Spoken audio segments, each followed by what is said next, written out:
Very good afternoon.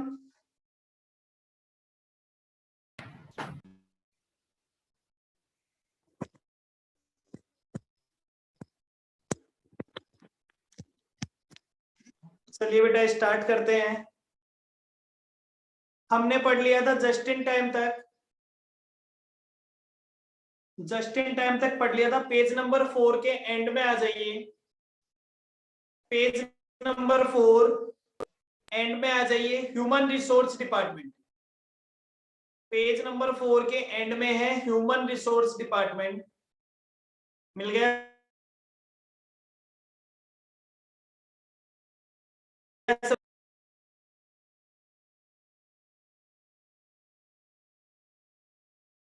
जिसे popularly HR department भी कहते हैं। ये कहता है बेटा, this department is responsible for execution of policies regarding appointment, discharge, classification of labour, wages और इंसेंटिव। मतलब सिंपली एक एम्प्लॉय को रखना है, नहीं रखना, अपॉइंट करना है, उसकी सैलरी कितनी होगी, उसका वेजेज कितना होगा, कब उसे जॉब से निकालना है, क्या क्या कंडीशंस है, उन सब के लिए रेस्पॉन्सिबल कौन होता है? वो सारा काम कहा है, वो सारा काम किया जाता है ह्यूमन रिसोर्स एचआर डिपार्टमेंट। ठीक है? ये कह रहा है it normally maintain detailed record of attendance, leave record, overtime shift, which various calculations of wages, allowance, overtime and incentive. ये क्या काम करता है? ये सारा अटेंडेंस रखता है, ओवरटाइम डिटेल रखता है, वेजेस की कैलकुलेशन करता है, ये सारे काम वहां पे किए जाते हैं। डन? तो that is called as HR department.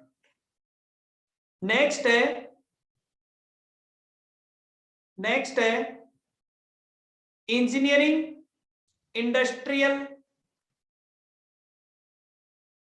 Department. Engineering और इंडस्ट्रियल इंजीनियरिंग डिपार्टमेंट। इसमें बेटा मैं आपको पढ़ रहा हूं, पढ़ने के बाद मैं आपको कहता हूं कि ये वर्ड रिकॉर्ड कर लीजिएगा, समझ लीजिएगा क्या बोल रहे हैं। This department helps to maintain control over working condition, production method, job performances by preparing plan and specification for each job scheduled for promotion, production, maintenance, safety and efficient working condition, initiating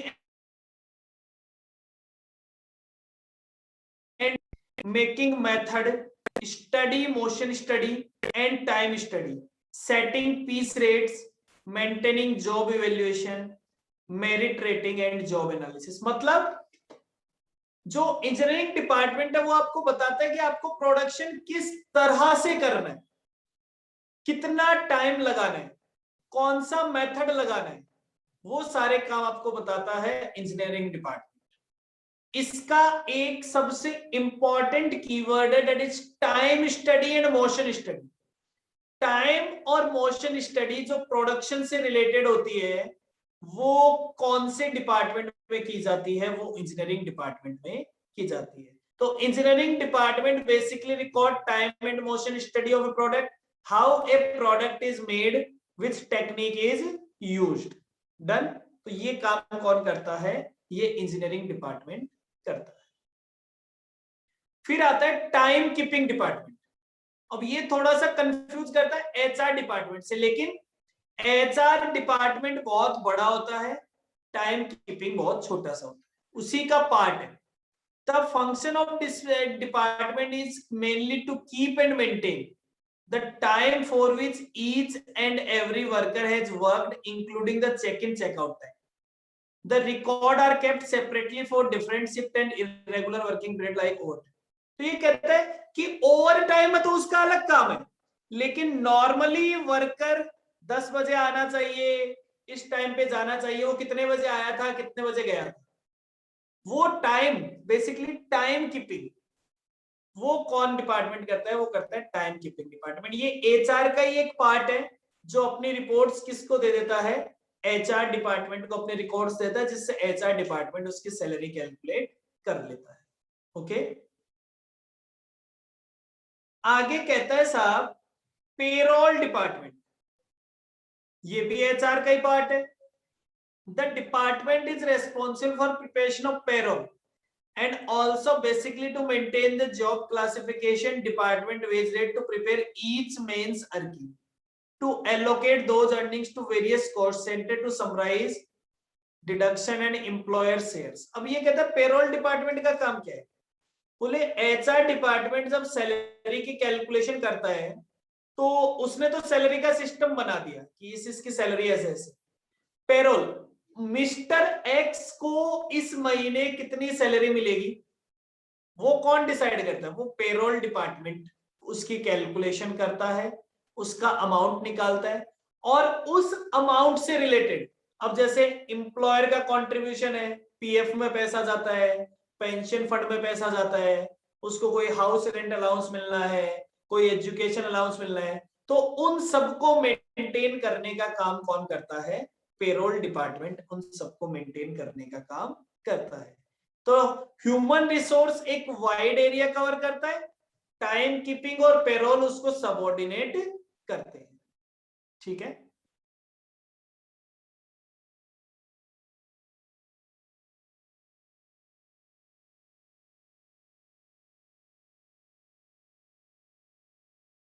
बेटा direct expense, direct expense as defined is CAS 10। तो direct expense वैसे हमने direct expense के chapter में भी पढ़ा है, expenses relating to manufacture of a product or rendering of service which can be identified or linked with the cost object other than direct material or direct employee या labour cost. तो हमने कहा है साहब कि प्राइम कॉस्ट में तीन चीजें होती हैं। तो प्राइम कॉस्ट में जो तीन चीजें होती है, डायरेक्ट मटेरियल, डायरेक्ट लेबर और उसके अलावा अगर कोई ऐसी डायरेक्ट कॉस्ट जो आइडेंटिफाई, कोई ऐसा एक्सपेंस जो आइडेंटिफाई किया जा सकता है डायरेक्टली, तो उसको कहा जाता है डायरेक्ट एक्सपेंस। और जरूरी नहीं है, जैसे मटेरियल है वो हर प्रोडक्ट के लिए डायरेक्ट एक्सपेंस है, लेबर हर प्रोडक्ट के लिए डायरेक्ट एक्सपेंस है, लेकिन कोई और खर्चा किसी एक प्रोडक्ट के लिए डायरेक्ट हो सकता है, किसी दूसरे प्रोडक्ट के लिए इनडायरेक्ट हो सकता है। तो हम कहते हैं कि साहब कोई ऐसा खर्चा जो डायरेक्टली ट्रेसेबल है, दैट इज डायरेक्ट एक्सपेंस, और वो मटेरियल और लेबर से अलग होगा। According to CIMA, overhead cost are identify as total cost. अब बात आती है ओवरहेड की, इस पे हेडिंग नहीं लगा हुआ है, इसकी हेडिंग लगा लेना बेटा, ओवरहेड, मतलब ये ओवरहेड की डेफिनेशन है। Overhead cost are defined as total cost of indirect material, indirect labour और इनडायरेक्ट एक्सपेंस। तो ओवरहेड वर्ड का मतलब होता है इनडायरेक्ट एक्सपेंस। अब वो चाहे इनडायरेक्ट मटेरियल हो, इनडायरेक्ट लेबर हो या इनडायरेक्ट एक्सपेंसेस हो, सबको कुमुलेटिवली एक नाम दिया जाता है, उसको कहते हैं ओवरहेड्स। डन, आप सभी इस बात से वाकिफ है? क्योंकि देखो जो चीजें हमने प्रैक्टिकल चैप्टर्स में पढ़ रखी है वो आपके लिए बहुत इजी है। अब जैसे ओवरहेड का हमने चैप्टर पढ़ रखा है तो यहाँ पे आपको कहीं दिक्कत नहीं आएगी। डन,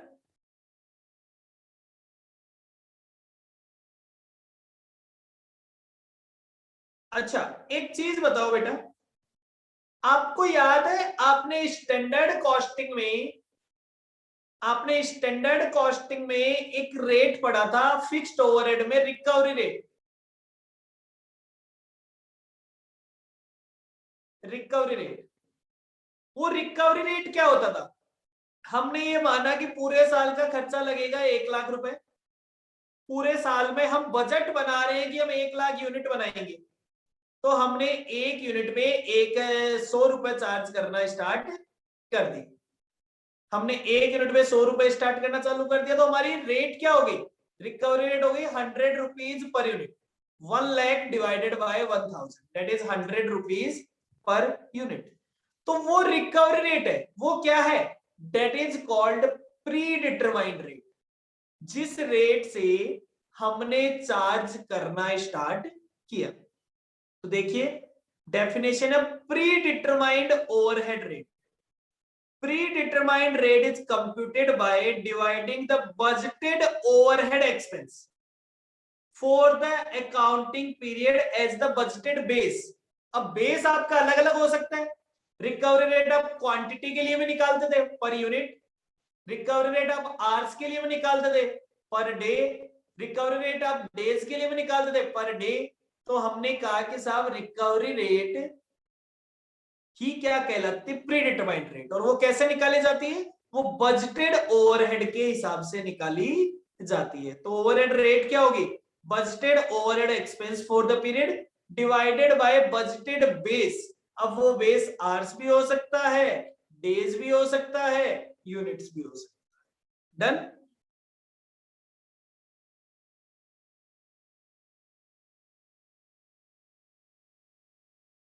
ओके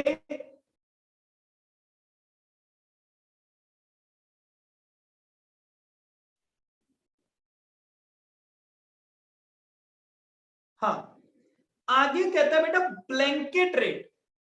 अब ये वाला काम तो हम हर एक कॉस्ट के लिए अलग अलग कर सकते हैं। जैसे हमने अभी किया, जो एक ओवरहेड की रेट निकाली, वो हम एक्सपेंस के हिसाब से अलग अलग निकाल सकते हैं।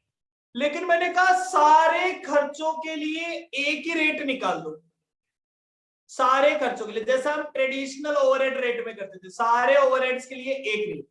तो वो कहलाता है ब्लैंकेट रेट। ब्लैंकेट रेट का मतलब एक सिंगल रेट से सारे ओवरहेड्स को चार्ज कर लो। कॉन्सेप्ट वही होगा, a single overhead rate for entire factory may be computed for entire factory, so this is known as factory wide or blanket overhead rate method. Blanket rate, overhead cost for the factory divided by total quantum. Overhead may be applied suitable in small size firms. अब small size firm होगी, वो हर खर्चे के लिए अलग अलग rate तो निकालेगी नहीं, तो वो अपने सारे फैक्ट्री के खर्चों को जोड़ती है और उसे एक रेट से निकाल देती है, चाहे वो यूनिट के बेसिस पे है, चाहे वो आवर्स के बेसिस पे है, चाहे वो डेज के बेसिस पे। ठीक है, तो that is called blanket rate. Blanket rate भी प्री डिटरमाइंड ही होती है, बस फर्क इतना सा होता है, वो सारे खर्चों के लिए एक होती है और आप अलग अलग खर्चों के लिए भी निकाल सकते हैं। ब्लैंकेट प्री डिटरमाइंड ही होती है। Okay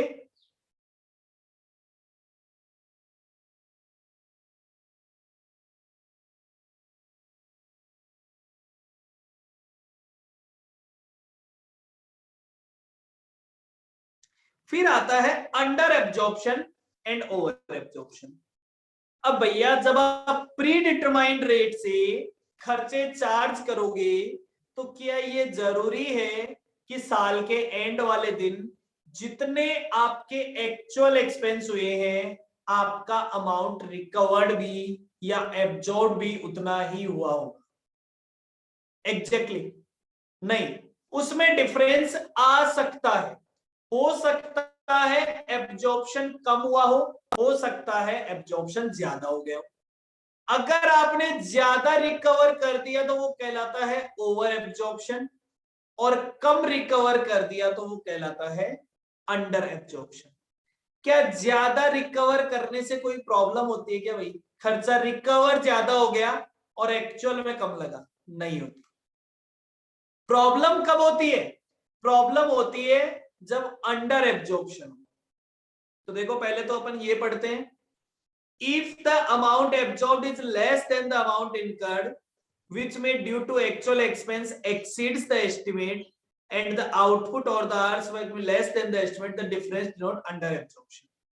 On the other hand, if amount absorbed is more than the expenditure incurred, which may be due to expense being less than estimate, or the output of hour worked may be exceeding the standard, it's indicate over absorption, which goes to inflate the cost.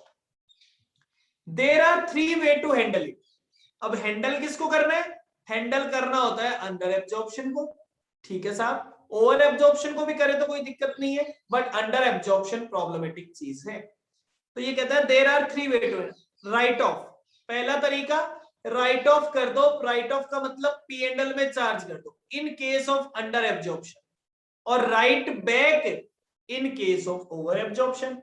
भैया आपने खर्चा ज्यादा charge कर दिया तो P&L में से खर्चे को वापस है, कम चार्ज किया है तो P&L में खर्चे को अब चार्ज कर दो।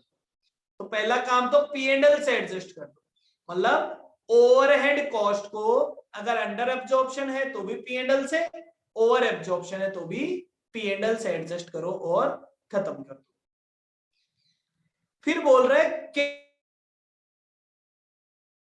Carry forward to the next period और रिजर्व अकाउंट। अब ये कहता है कि साहब खर्चे को इस साल चार्ज मत करो, खर्चे को कैरी फॉरवर्ड करके ले जाओ अगले साल।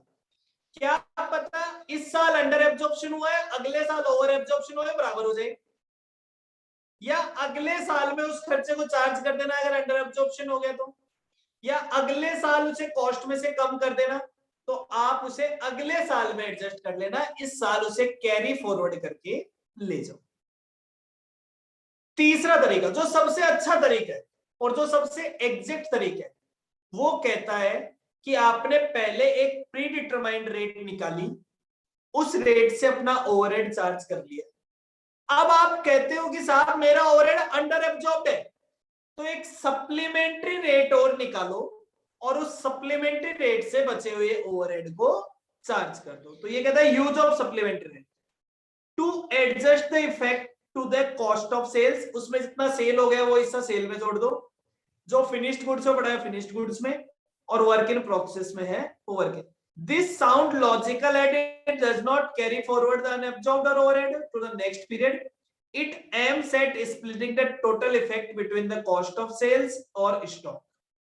बिल्कुल सही है, ऐसा हमने प्रैक्टिकल क्वेश्चन कर रखा है, अंडर एब्जॉर्प्शन ओवर एब्जॉर्प्शन का प्रैक्टिकल क्वेश्चन कर रखा है। इसका प्रैक्टिकल क्वेश्चन भी एग्जाम के लिए मोस्ट इंपॉर्टेंट है, और ये तीनों तरीके से एडजस्टमेंट, कई बार ये पूछा जा सकता है थ्योरेटिकली, मोस्ट इंपॉर्टेंट क्वेश्चन है कि साहब अंडर एब्जॉर्प्शन ओवर एब्जॉर्प्शन को कैसे एडजस्ट किया जाता है, और प्रैक्टिकल आ जाए तो आपको करना ही करना है। सप्लीमेंट्री रेट का क्वेश्चन आ सकता है, सप्लीमेंट्री रेट वाला क्वेश्चन एग्जाम के लिए प्रैक्टिकल भी इंपॉर्टेंट है, आ सकता है।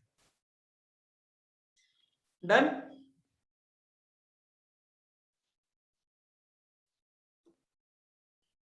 चलिए सर, इसके बाद आता है CASB। CASB का मतलब क्या है? CASB का मतलब है cost audit standard board, cost auditing standard board.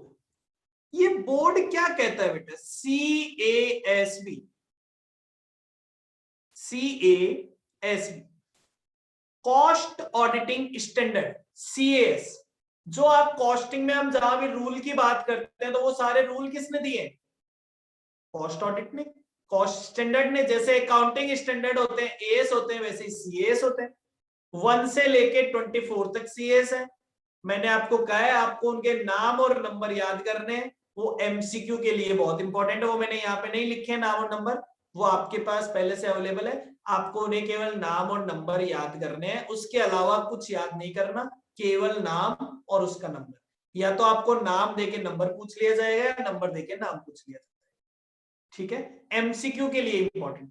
एक ये क्वेश्चन है जो CASB से इंपॉर्टेंट है, ये क्या है? बोले ये बोर्ड जो ये स्टैंडर्ड बनाते हैं, उस बोर्ड में कौन कौन लोग होते हैं, वो बोर्ड कैसे बनता है? कोई कमेटी तो होगी ना भाई, आज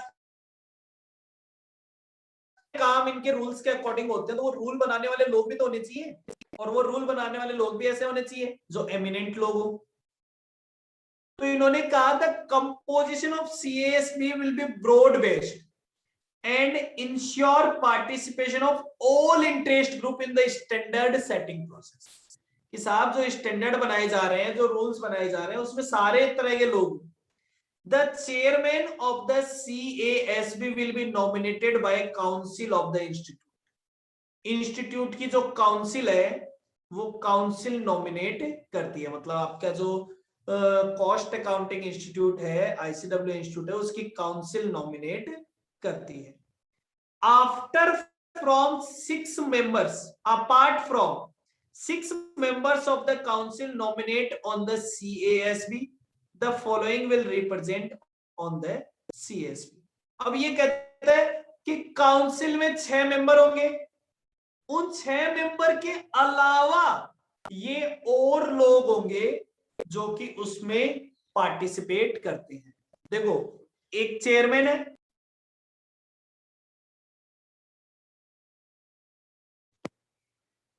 एक मिनट वेट बेटा।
हाँ जी साहब।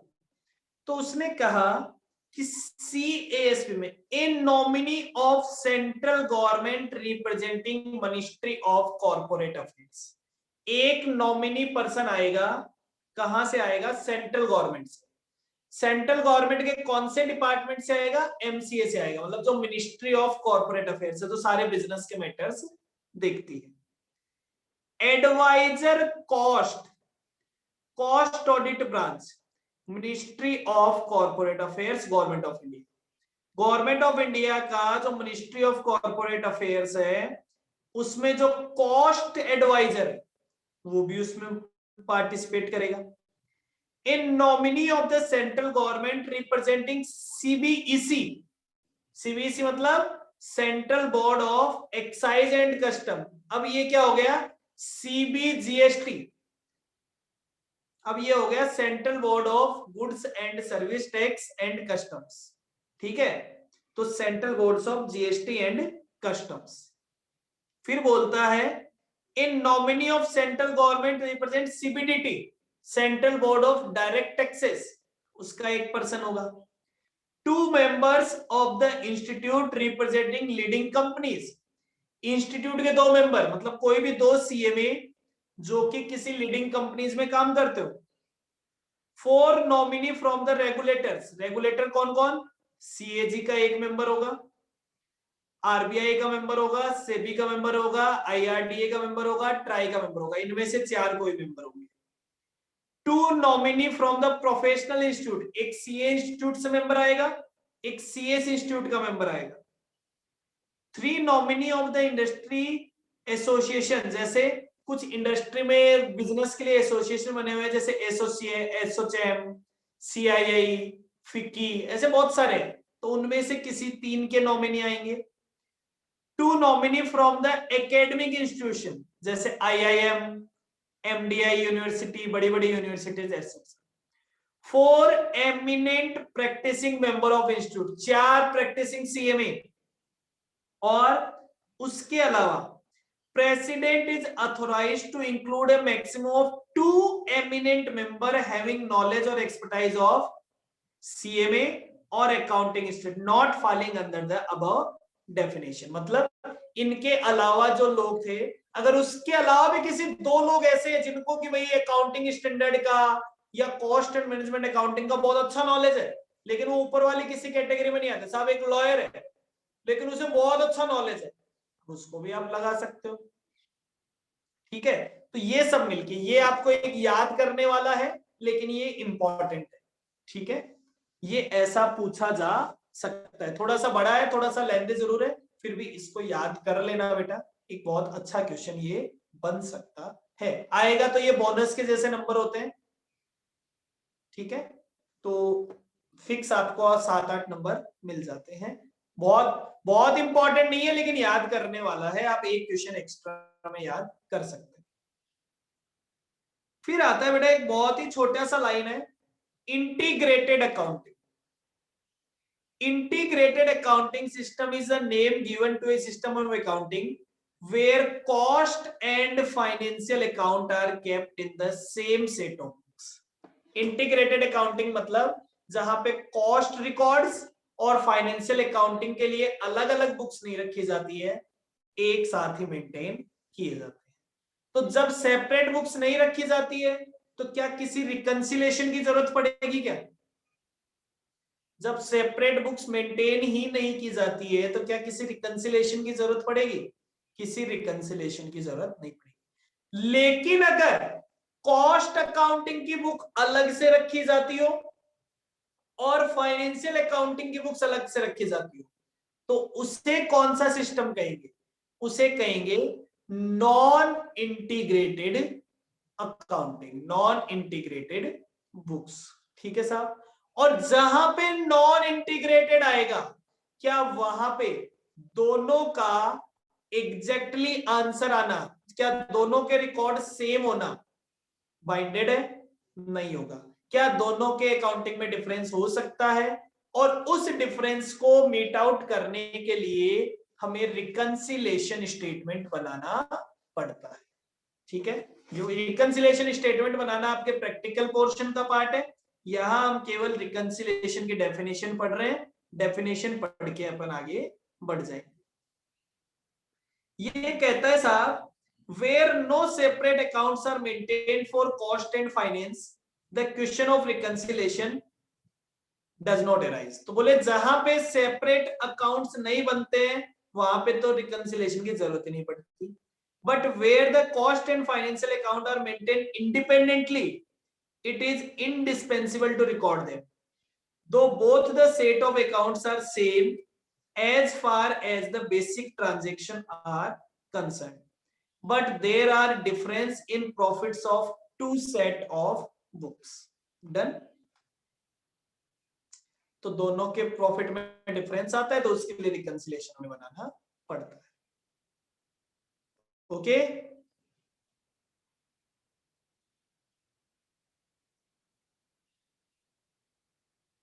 चलिए आगे कहता है बेटा बैच कॉस्टिंग. अब ये वैसे तो ये 5 चैप्टर जो आपके हैं, batch costing, job costing, batch costing, job costing, contract costing, process costing, operating costing. ठीक है. ये पांचों चैप्टर आपके प्रैक्टिकली ही इंपॉर्टेंट है, बट सब में एक एक छोटी छोटी डेफिनेशंस हैं तो उनकी बात और कर लेते हैं कि वो पूछी चली जाए. तो बाकी तो अगर आपको प्रैक्टिकली आता है तो आपको थ्योरेटिकल क्वेश्चन का आंसर देना भी आता है. Batch costing. Batch costing is that form of specific order costing, मतलब ये जॉब की तरह ही होता है, under which each batch is treated as cost unit. मतलब जो कॉस्ट निकाली जाती है वो एक बैच की निकाली जाती है. जो भी काम किया जाता है वो एक बैच के लिए किया जाता है. एक मिनट.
हाँ जी बेटा, सॉरी फॉर बैच कॉस्टिंग की बात करते हैं. Batch costing is that form of specific order costing under which each batch is treated as a cost unit and costs are accumulated and ascertained separately for each batch. Each batch consists of number of like units. अब हर batch में, अब क्या हर batch, अच्छा एक बार बताओ, एक batch में जो 100 यूनिट बनती है वो अलग अलग बनेगी क्या? नहीं, बैच कॉस्टिंग वहीं पे होता है जहां पे प्रोडक्ट यूनिफॉर्म होता है. उस बैच में एक जैसा ही प्रोडक्ट बन रहा होगा. 100 यूनिट बन रही है तो 100 यूनिट एक जैसी, 10 यूनिट का बैच है तो 10 यूनिट एक जैसी, 1000 यूनिट का बैच है तो 1000 यूनिट एक जैसी. ठीक है, that is called batch cost.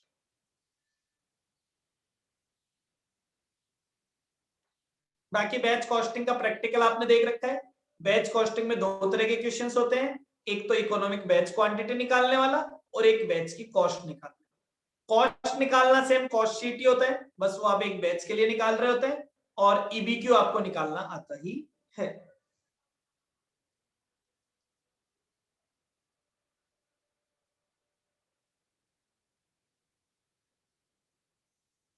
Done, आगे बढ़े.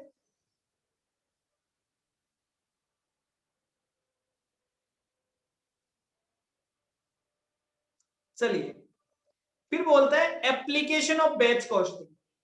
Batch costing is applied in those industries where the similar articles are produced in definite batch for internal consumption in the production of finished product or for sale of customer. तो ये ऐसा भी हो सकता है कि इंडिविजुअल कस्टमर के लिए हो, ये ऐसा भी हो सकता है कि सब आपके खुद के लिए यूज हो, लेकिन सेम क्वांटिटी होनी चाहिए. जनरली कहां कहां लगता है? ए, रेडीमेड गारमेंट्स में, फार्मास्यूटिकल ड्रग्स इंडस्ट्री में, स्पेयर पार्ट्स या कंपोनेंट जो बनाते हैं, टॉयज मैन्युफैक्चरिंग में, टायर ट्यूब मैन्युफैक्चरिंग में. कुछ एग्जांपल्स है जो आपकी बुक में दिए हुए थे, कई बार एज इट इज पूछ लिए जाते हैं. फिर आता है बेटा escalation close. What is escalation close? Contract costing में हमने एक वर्ड पढ़ा होता है, एक नया सा वर्ड आया होता है, दैट इज एस्केलेशन क्लोज. तो एस्केलेशन क्लोज आपको क्या कहता है कि साहब दो तरह के कॉन्ट्रैक्ट होते हैं. एक तो होता है फिक्स्ड प्राइस कॉन्ट्रैक्ट और एक होता है कॉस्ट प्लस कॉन्ट्रैक्ट. समझ गए? एक तो होता है फिक्स्ड प्राइस कॉन्ट्रैक्ट कि साहब आपको ये एक बिल्डिंग बना के देनी है, 1 करोड़ रुपए लगेंगे.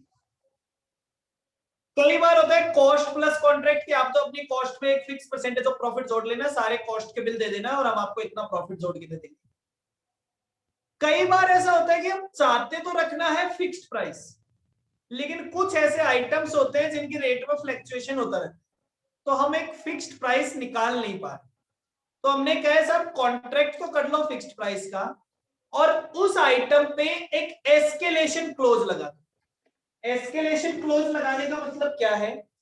मान लो आज आइटम का रेट है 100 रुपए, तो आप एक चीज डिसाइड कर लो कि साहब 120 तक होता है तो कोई दिक्कत नहीं है, 120 से ज्यादा हो जाएगा तो ऊपर वाला पैसा एडिशनल चार्ज कर लिया जाएगा कॉन्ट्रैक्ट से.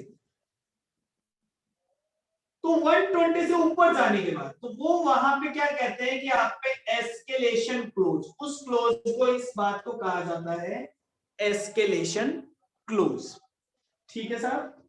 अब ये 120 भी हो सकता है, ये 110 भी हो सकता है, ये 160 भी हो सकता है. ये डिपेंड होता है जो लोग कॉन्ट्रैक्ट कर रहे हैं उनकी म्यूचुअल अंडरस्टैंडिंग.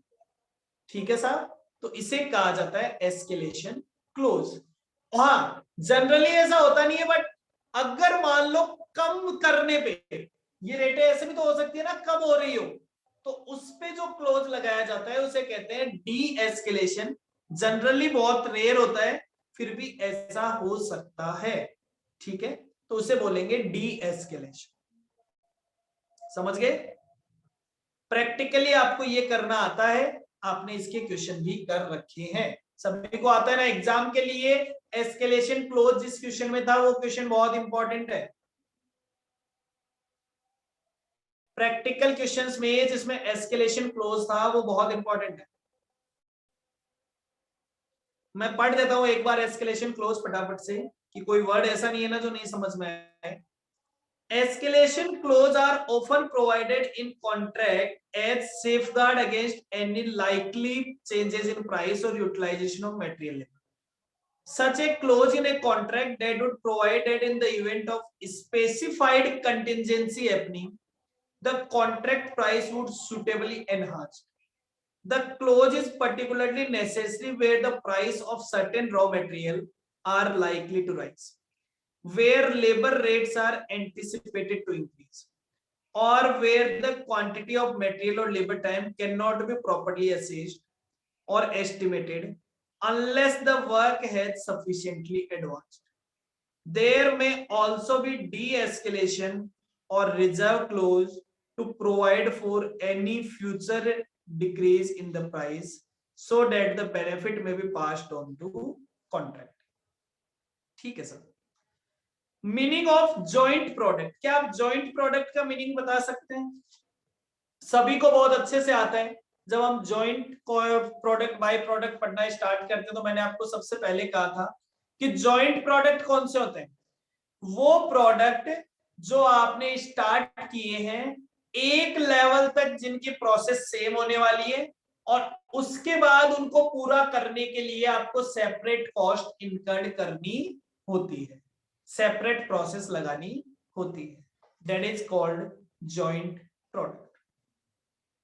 तो meaning of joint product in CIMA terminology, joint product as two or more product separated in the course of processing. मतलब स्टार्ट तो उनकी प्रोसेस हुई थी एक साथ, लेकिन एक लेवल पे जाके वो सेपरेट हो जाएंगे। ठीक है, each having sufficient high value to merit recognized as main product।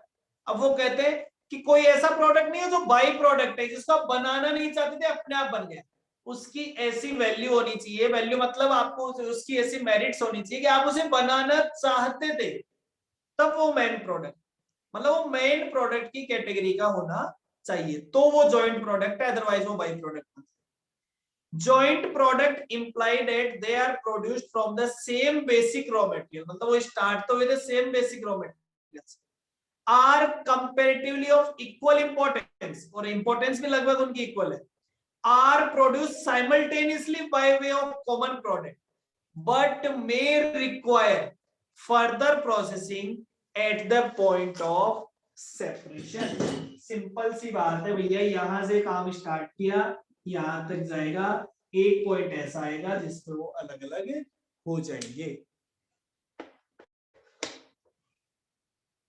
ठीक है साहब, तो ये कहलाता है जॉइंट प्रोडक्ट। जॉइंट प्रोडक्ट के बाद में आता है बेटा ब्रेक इवन पॉइंट। अब ब्रेक इवन पॉइंट के बारे में मुझे आपको समझाने की कुछ भी जरूरत नहीं है, आपको बहुत बहुत अच्छे से आता है ब्रेक इवन पॉइंट। तो ये कहता है break even means the volume of production or sale where no profit or no loss. Break even point is the volume of production or sale where the total cost are equal to the total revenue.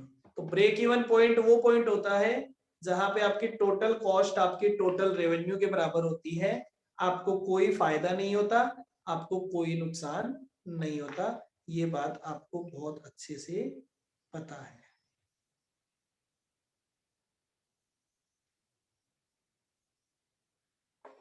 ठीक है, समझ गए? Break even point के बारे में ज्यादा discuss नहीं करते। ब्रेक इवन पॉइंट के बाद बेटा अगला पॉइंट है angle of incidence. Angle of incidence पहले पढ़ते हैं, फिर मैं समझाता हूं, डिटेल से समझेंगे हम angle of incidence. Angle of incidence is an angle formed at the intersection point of total sale line and total cost line. It is a formal break-even chart. ये एक break-even chart की तरह है। If the angle of incidence is larger, the rate of growth is profit is higher, and if the angle of lower, तो that the rate is lower. अब देखो मेरी बात समझ, मान लीजिए ये मेरी कॉस्ट है, ये मेरी रेवेन्यू, तो ये मेरी रेवेन्यू स्टार्ट हो गई, ये मेरी कॉस्ट स्टार्ट। तो ये वाला पॉइंट तो पीपी है, क्लियर।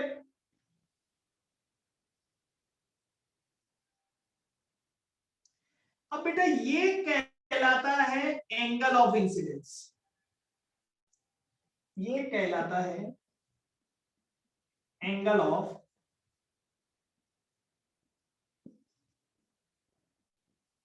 इंसिडेंस। अब ये जितना बड़ा होगा आगे चल के प्रॉफिट की रेट उतनी ही ज्यादा होने वाली है। अब आगे क्या होगा, रेवेन्यू बढ़ता जाएगा, कॉस्ट कम होती जाएगी, तो ये वाला हिस्सा और बड़ा होता जाएगा।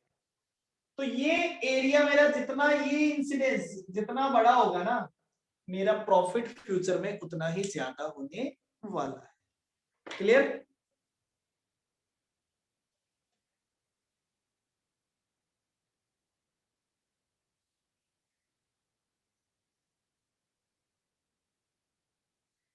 और फिर आता है cash break even point.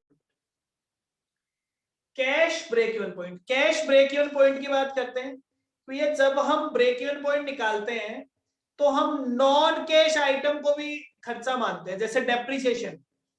Depreciation को हमारी कॉस्ट का पार्ट मानेंगे। टोटल कॉस्ट जब लिखेंगे तो हम डेप्रिसिएशन को भी कॉस्ट मानते हैं। लेकिन जब हम कहते हैं कैश ब्रेक इवन पॉइंट, तो केवल कैश कॉस्ट इंक्लूड की जाती है, कैश कॉस्ट।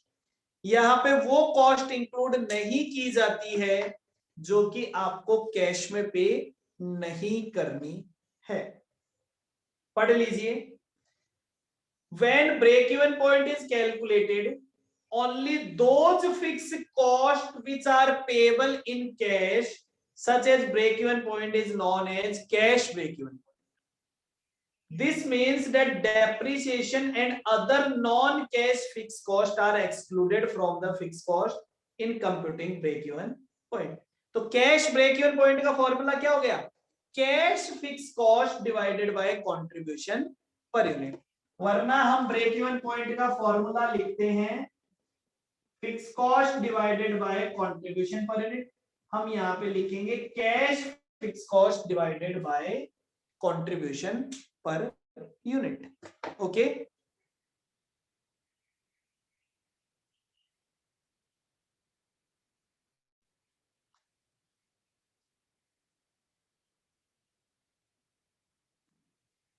हाँ जी, क्लियर है यहाँ तक।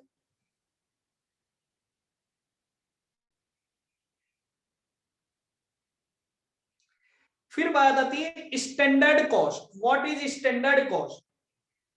तो स्टैंडर्ड कॉस्ट का मतलब होता है द प्री डिटरमाइंड रेट। मैंने क्या कहा था, the predetermined cost that is calculated on the management standard to efficient operation and relevant necessary expenditure. भाई स्टैंडर्ड कॉस्ट क्या है, वो कॉस्ट जो आपने प्री डिटरमाइंड रेट से निकाली है। अब प्री डिटरमाइंड रेट से निकाली है मतलब वो कॉस्ट कौन सी होगी, वो प्री डिटरमाइंड कॉस्ट जो मैनेजमेंट ने जो रेट बताई थी उसके हिसाब से अपन ने कैलकुलेट की है, जिससे हमारा काम प्रॉपर्ली चलता रहे। क्या मैनेजमेंट एक अननेसेसरी या अनजस्टिफाइड रेट को स्टैंडर्ड डिसाइड करेगा? नहीं, इसका मतलब वो एक जस्टिफाइड और स्टैंडर्ड रेट थी। बहुत इजी सा है, थ्योरेटिकली नहीं पूछा जा सकता, प्रैक्टिकल क्वेश्चन ही पूछा जाए। फिर आता है इंपॉर्टेंट डेफिनेशन है budget and budgetary control. What is budget? तो कहता है CIMA defined a budget as a budget is a financial or quantitative statement. या तो फाइनेंशियल होता है, या तो पैसे की बात करता है, या फिर क्वांटिटी की बात करता है। Prepaid prior to defined period of time of policy to be pursued during the period for the purpose of attaining a given objective. तो बेटा जिस पीरियड में आप कोई काम करना चाहते हो, जिस पीरियड में प्रोसेस करना चाहते हो, उस पीरियड से प्रायर बनाया जाता है कि उस पीरियड में काम कैसे किया जाएगा। Done, that is called budget. तो देखो वापस से मैं डेफिनेशन पढ़ रहा हूं। ए budget is a financial or quantitative statement prepared prior to defined period of time of policy to be pursued during the period, जो वो पॉलिसी जो कि उस पीरियड में आपको परस्यू करनी है उसको डिफाइन करने के लिए, फॉर द पर्पज, जिससे कि ऑब्टेनिंग ए गिवन ऑब्जेक्टिव को अचीव किया जा सके। Done.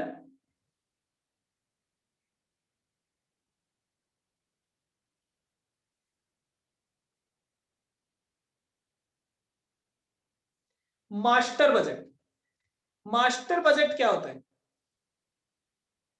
What is master budget?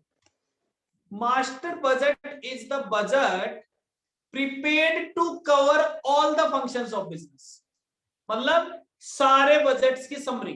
अगर मैं कहूं तो क्या ये एक बजटेड कॉस्ट शीट होता है?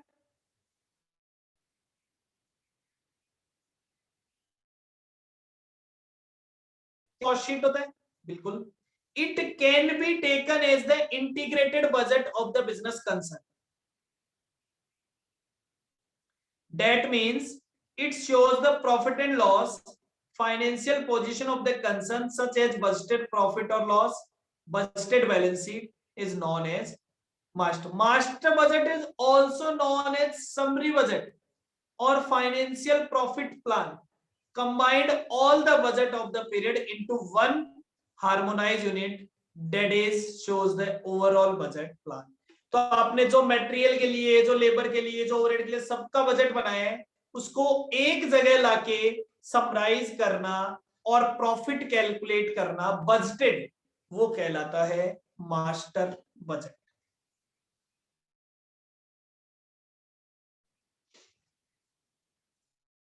डन।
हाँ जी, तो देखिए फिर वो कहता है साहब कि फिक्स्ड और रिजिड बजट। फिक्स्ड और रिजिड बजट का मतलब क्या है? हमने कहा साहब मुझे तो 10,000 यूनिट बनानी है और 10,000 यूनिट का बजट बना लिया। 9 बनेगी तो क्या होगा पता, 9,000 अगर बनाते हैं तो क्या होता है पता नहीं है, 12,000 बनाएंगे तो पता नहीं क्या होगा, मतलब उसके बजट के बारे में पता नहीं है आपको। आपको केवल कौन से लेवल के बारे में पता है? जब आपने एक स्पेसिफिक एक्टिविटी लेवल के लिए बजट बनाया हो, दैट इज कॉल्ड फिक्स्ड और रिजिड बजट। डन, यही बनाते हैं नॉर्मली हम। When budget are prepared for a fixed or a standard volume of activity, they are called static, rigid or fixed budget. They do not change with the change in the volume of output. वो output के volume के हिसाब से change नहीं होता है। Okay,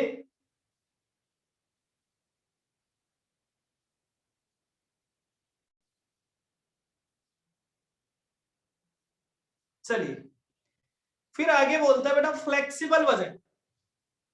flexible budget, A flexible budget is A budget that is prepared for the different level of activity or capacity utilization or volume of output.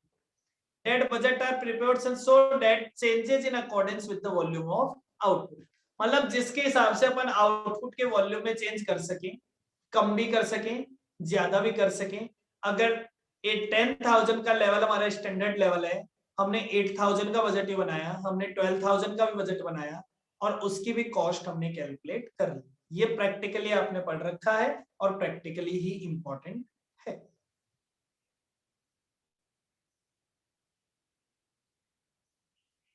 Done, last point is, budget का जो last point है budget से related है, principal budget factor. Principal budget factor क्या कहता है? Budget cover all the functional area of the organisation for the effective implementation of budgetary system. All functional area to be considered which are interlinked. Because of these interlink, certain factors have ability to affect all other budgets. Such factor is known as principal budget factor. तो बोले जब भी अपन कोई budget बनाते हैं तो बहुत अलग अलग तरीके के बजट बना सकते हैं और हर बजट में कुछ ऐसे फैक्टर होते हैं जो उस बजट को काम में लेते हैं। जैसे अपन कहते हैं कि साहब लेबर निकालते हैं तो लेबर की अवेलेबिलिटी, फिर लेबर का टाइम, फिर प्रोडक्शन, एक यूनिट में कितना लेबर लगने वाला है, बहुत सारे फैक्टर्स होते हैं। इसी तरह कॉस्ट मटेरियल में होते हैं, लेकिन कुछ ऐसे फैक्टर होते हैं जो सारे बजट्स को अफेक्ट करेंगे। जैसे डिमांड कितनी है, सेल्स कितनी है, डिमांड।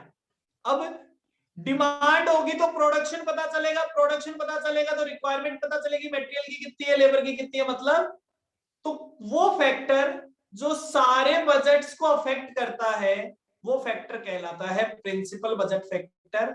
और जनरली एक कंज्यूमर प्रोडक्ट के लिए सेल्स या फिर डिमांड प्रिंसिपल बजट फैक्टर होता है। ये एमसीक्यू में पूछा जा सकता है कि नॉर्मली प्रिंसिपल बजट फैक्टर क्या होता है एक प्रोडक्शन इंडस्ट्री के लिए, तो हम कहते हैं कि डिमांड या फिर sales in units is the principal budget factor. Okay, बाकी तो आपको डेफिनेशन याद करनी है, ठीक है।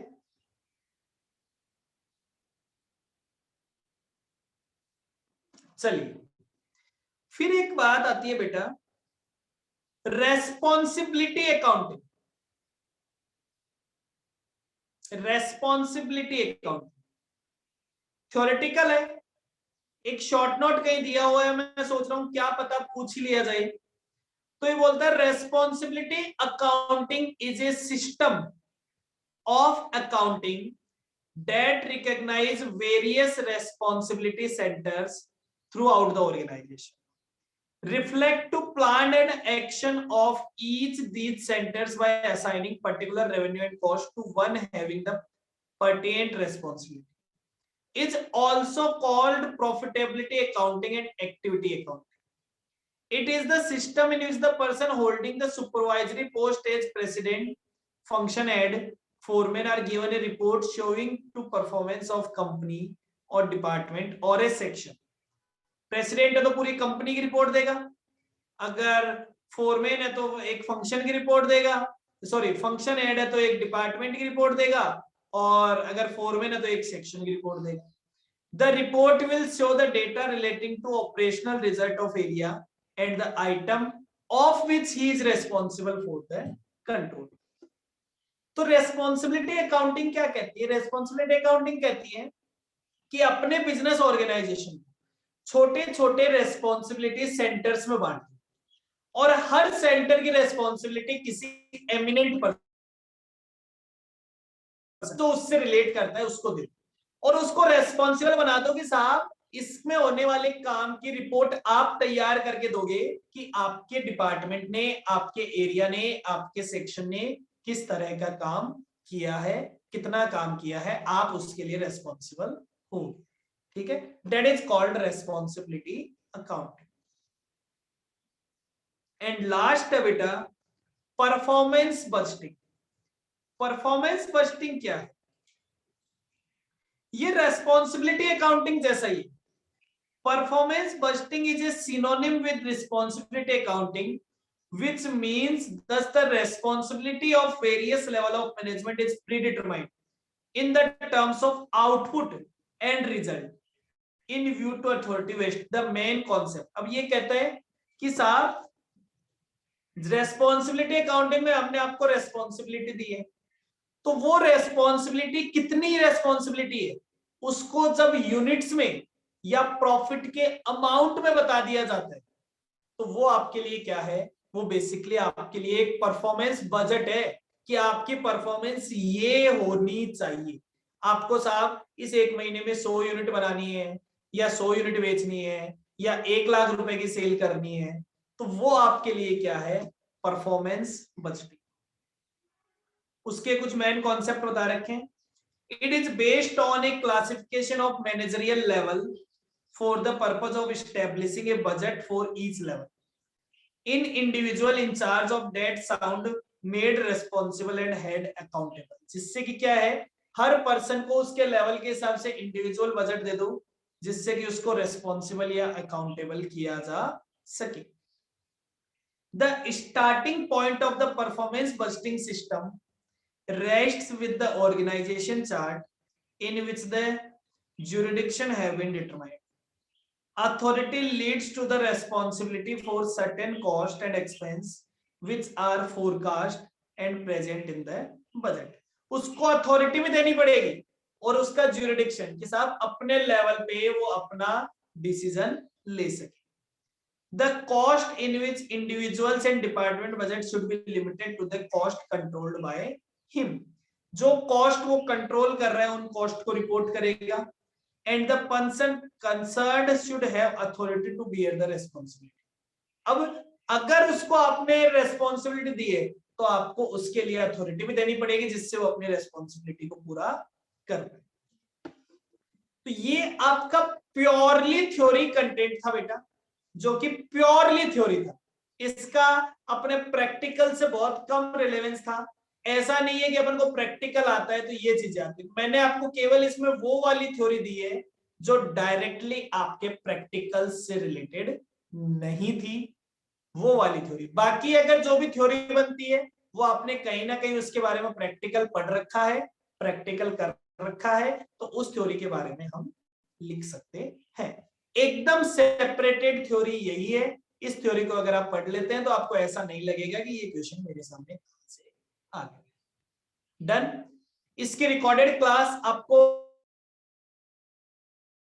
चैनल है मेरा, वो चैनल आप सब लाइक सब्सक्राइब शेयर कर लें तो आपको उसकी रिकॉर्डिंग्स और सारे नोटिफिकेशंस मिल जाएंगे जिसमें आपको कॉस्टिंग और अकाउंट से रिलेटेड सारी चीजें मिलती रहेगी. सीएस सीएस सीएमए विकसित होना. ठीक है, डन. तो अभी के लिए इतना ही.